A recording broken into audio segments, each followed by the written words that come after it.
Saya katakan ini karena kerap kita mendengar bahwa dukungan logistik dari bandar-bandar judi ini diperlukan untuk mendukung operasi khusus yang dilakukan oleh kepolisian, dan ini tidak boleh terjadi lagi.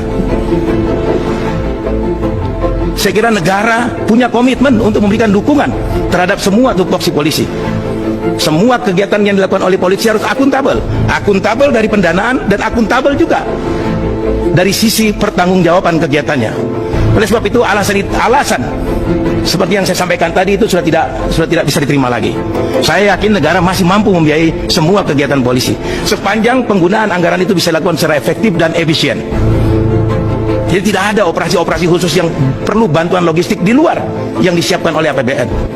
Itu hal yang mungkin teman-teman tahu tapi takut untuk menyampaikannya, dan saya menyampaikan karena memang lagi-lagi kecintaan saya terhadap Polri dan dukungan saya kepada Pak Sigit untuk melakukan perbaikan. Kemudian soal Satgasus, saya juga menyambut positif keputusan Pak Kapolri untuk membubarkan semua Satgasus, Merah Putih, Nusantara atau apapun lah namanya, karena memang saya tidak melihat ada urgensinya Satgasus itu dibentuk, kecuali untuk satu hal mungkin ya. Satgasus itu dibentuk agar semua yang dikerjakan oleh Satgasus itu tidak bisa dimintai pertanggungjawabannya kepada Polri sebagai institusi. Saya tidak melihat ada hal lain kecuali itu.